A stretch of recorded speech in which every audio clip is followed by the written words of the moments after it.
Hey guys, wanted to share a way that God has provided for me, and that is that He's given me shelter. Most of y'all probably have always had shelter in your life, so maybe this isn't really that unique, but I feel like it's been a unique provision for a couple of reasons. Well, of course, you have growing up. Nothing particularly unique about having shelter growing up. But then I get married summer after my junior year of college. And I don't know how it goes in your family, but for us, me deciding to get married equated to a hard financial cutoff from my parents' finances to me and Megan. And similar to Megan's family. So we are living on our own, both full time students, and we have to like pay like rent. Like we gotta live somewhere. And where can we even live? Because do we even have the income history to, qualify for a rent anywhere? And we were searching, just no luck. What comes to the surface is that I have a coworker who has signed her lease, but is actually not wanting to live there. She signed her lease for the upcoming year. She said, you can sublease from me. And so I guess the rules related to subleasing are a lot more lenient in terms of the financial checking and everything. And she says, hey, rent is $540. I think it's $545 a month. It might have been $515 the first year, because I know they bumped it up. I should have checked that before I started this video. But that same apartment unit was going for $730 or whatever. But she had lived there for multiple years, and she had subleased from someone else who had lived there before her. And so it was just kind of backdated to this old rent price that we were actually able to afford. And it was not an amazing apartment. We don't, people pretty much didn't come over, and we recruited a few different couples that got married in the following years to come live there, and no one was interested in living there in that complex. Okay, it was not too beautiful, but we liked it, and most importantly, we could live there and we could afford it. Then we lived there for 2 years. Then we moved into a 2-bedroom apartment, and that was an amazing provision because it was super close. I mean, it was like a block away from Megan's work, a block away from my work, a block away from our grocery store, a block away from our gym. Seriously, it was amazing. And the specific unit floor plan that we wanted, they never had them available. The only reason it was available is because some lady that had been living there for like a decade plus, maybe long. I mean, I said plus, so it can't really be longer than plus, but it could have been closer to 20 years. I don't know. Or it also could have been closer to like 7. But long-time resident that was like, I'm just gonna rent until I can build my custom dream home. She just so happens to like actually have started construction on her home, and it was close enough to completion that she decided not to renew her lease. We were having these discussions with the leasing office before that was even final, but we were like, hey, this is the floor plan we want. If we can have that floor plan, we'll totally move here. And they were like, well, we don't have any, but we might have one coming up in about 5-6 months. We'll have to see. And I said, hey, put us on the waiting list for that one, because that is where we would want to stay. And so it wasn't even available yet, and we were in line for it, and we ended up getting it. And it was amazing. It was such a beautiful apartment. We miss living in that apartment, honestly. That's where Beckham lived his first 5 weeks of life. When Megan was pregnant, we are simultaneously prepping to move to Arkansas. And we're thinking, it would be awesome if we could live in a house, mainly because we're both very courteous people, Megan and I, and so the thought of sharing walls with people while having a newborn that's screaming was just like a dreadful thought. It would have like stressed us out a lot to think about, are we bothering our neighbors or whatever. And so we really were hoping when we moved to Arkansas we could have a house, still renting, but hopefully not sharing walls, and we could even have a backyard. We'll see. But we kind of had our budget, and we're like, man, we could afford like $1,100 a month, and that's really it. And we're looking and looking and looking, and basically the apartments are going for $950, and that's on a cheaper end apartment complex. That again, we don't know any friends that have elected to live there.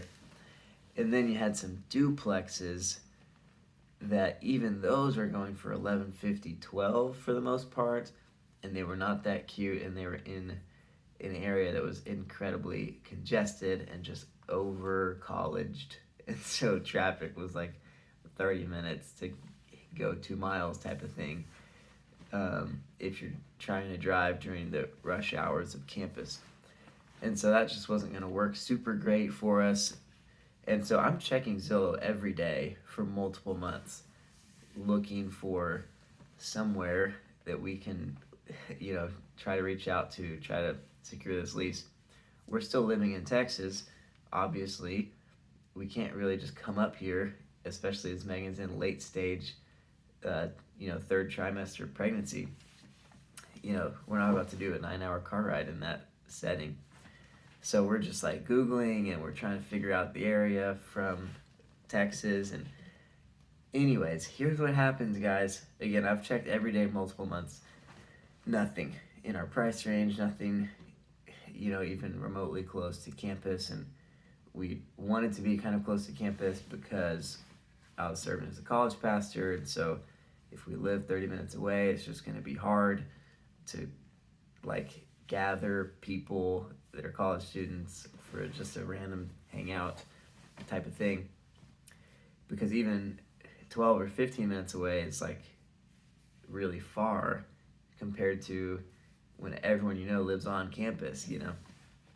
So anyways, the day that Beckham is born,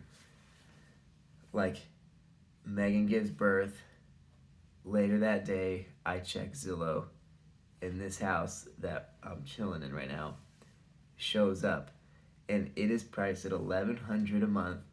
And I'm like, why? Because every other house in this neighborhood at that time was priced at $1,500, maybe $16, maybe you could find one for $1,375 type of thing.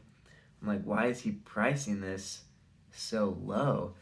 So I immediately call him, and I'm in the hospital. I'm like, listen, we need this house so bad.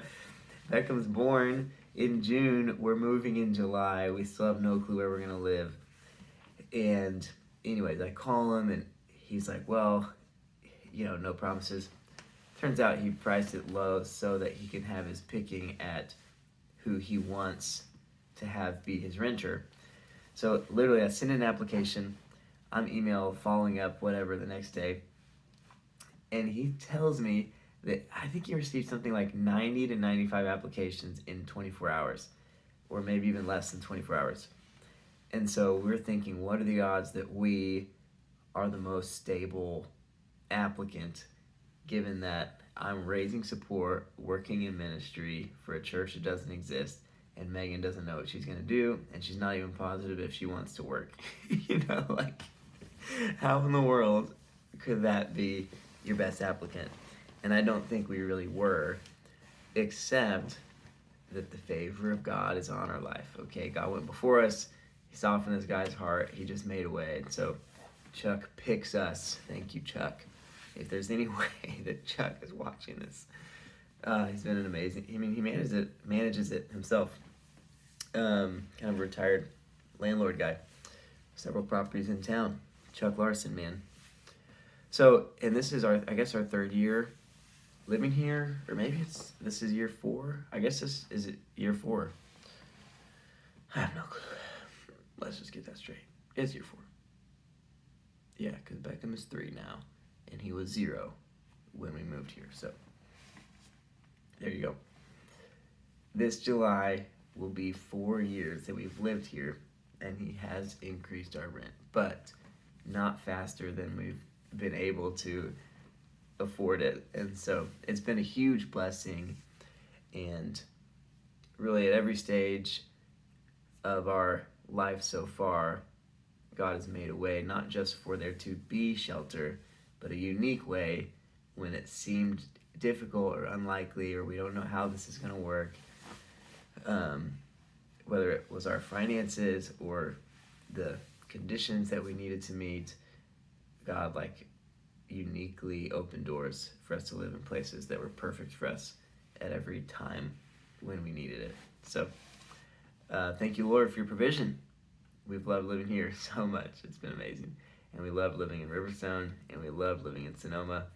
Oh, guys, quick bonus one.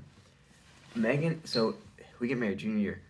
That coming spring, so we've been married about 6 months, Megan has an internship in Houston. We're still full-time students at A&M. Also, that coming summer, I have internships in Houston, whatever, but we're going to go back to College Station. And the first summer we got married, we're going to live in Houston for 5 weeks. How are we going to find a place that can just house us for a couple months and then we can peace out? What are we going to do? This one maybe isn't that surprising, but was such a huge blessing is that my parents had an apartment above their garage and we could stay there. We couldn't stay there now because they've rented it out to people for real. But at that point, there happened to be a vacancy. Someone was renting it before, and then recently had moved out, and then that allowed us to be able to stay there. And my parents only charged me $100 a month. It's amazing. Best rent ever. Man, I miss that. But they're just just pay for what you use. It's no big deal. And again, it was rented before and it was rented after us. It was just available when we needed it to be available. And that was such a blessing as well. Also, the renter that left, he left this piece of furniture that he didn't want to take with him. And it has been the staple piece of furniture for our entire marriage. We've been married 7.5 years, and that thing has been the piece in our living room for 7.5 years. And we just got it for free because he left it there. So awesome. All right, guys, that's all I have for y'all. Life is worship. God is love. Talk to y'all soon.